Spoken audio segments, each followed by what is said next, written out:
physically to young men at all. I prefer a seasoned gentleman, you know, around my age, you know, and it's like, yeah, it's a total bummer to fall in love with a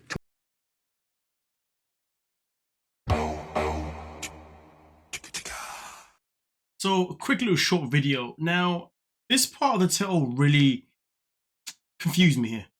So you're telling me that Debbie decided to connect with a man that was 24 or 21 years of age at the time. And they met, he was 21, he's only 24 now. But at that time when they connected via, you know, his poetry, his art and all that kind of mumbo jumbo, you're telling me that for the past 3 years, she has had knowledge in her own head, knowing that she was never going to be attracted or generally isn't attracted to a man that is younger than her by that distance. That generally she's always more attracted to a man her own age and more seasoned. It makes you wonder though, because you know when we look at the portrayal of Osama throughout the season, it's definitely not worked out for him. He's definitely made him look worse than Debbie. But in reality, a lot of people have called out Debbie for being a predator.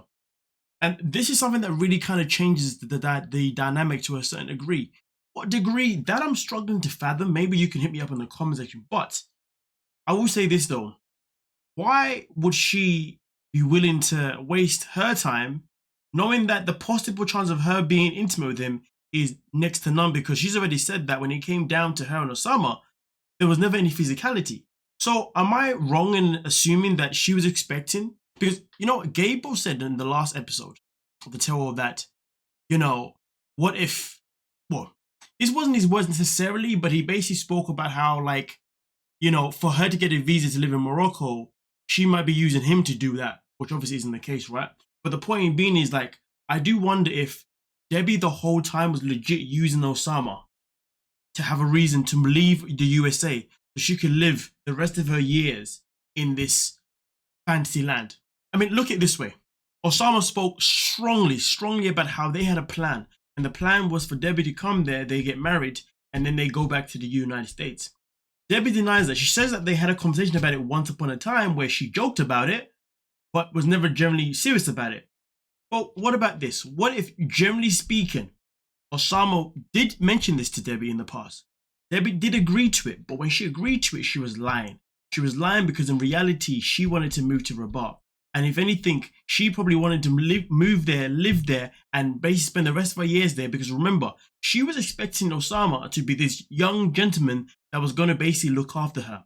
I personally think that she was looking to be with someone as young as him, and someone who she also felt would have been absolutely stupid. Because in reality, sorry to say it, but when you look at someone like Osama and even the way he talks and whatnot, you'd think that he doesn't really have many brain cells. You would think that legit this guy is just away with the fairies. So in reality, we look at Debbie. Debbie spoke about how she thinks Jamie is a predator to Chris, when in reality, Debbie could have easily been a predator to Osama because she probably had every intention of moving there and using him to pretty much be her servant. Because it is quite evident that them two ever getting physical, I don't think that was ever going to happen. I genuinely believe that she thought that her money and her providing him with a better life financially was going to be a way to sway him. So therefore, she was allowed to live. So therefore, she would have someone when she was there in the location, who knows the location, but also at the same time, who can cook for her, who can clean for her, who can do all the mumbo jumbo stuff that maybe a son wouldn't do for her.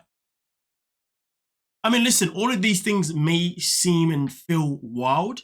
And trust me when I tell you, when I'm saying it, I'm like, rah, this is deep, this is crazy, this is nuts. But in reality, if we look at some of the things that were said throughout the season, we put them together.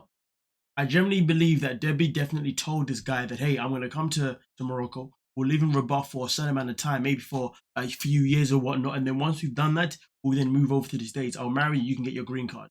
I generally believe that that was a conversation. But here's the thing though, when she arrived, she kept demanding answers upon answers, because when she arrived, she did not expect to have to live with the family for 2 months. And I think that rattled her cage. And that's why she kept pressing for Osama to basically get them out of the house, because she didn't want to be living there. She wanted to be living in Rabat. So I think for her, she was like, there's no way I'm going to survive 2 months here. So that's why she kept pushing him, and then he snapped. And then he said, this was the plan. And even in the cutscene, when he said to her, didn't we have this conversation, blah, blah, blah, blah, and this is the plan? She was like, no. He was like, no, this was the plan. I generally believe that there was a genuine plan of compromise. And that compromise, Debbie said, hell no, I'm coming here to live. we ain't going back to the States. And in reality, because she couldn't get things where she wanted to get it the way she wanted it, she was like, I want to go back to the States and you're going to stay here because I ain't giving you that life I want. Because you ain't giving me the one that I wanted. Maybe wild, but let's be real though. Debbie 100% is the predator in the situation. Debbie 100% is the manipulator in the situation because to be quite frank, Osama was very, very stern, very, very firm with where he stood. He made it abundantly clear that once he said it, that listen, my plan was to go to the States. The man never tried to back down from that statement. He never tried to go back on his word. He never tried to twist what he was necessarily saying.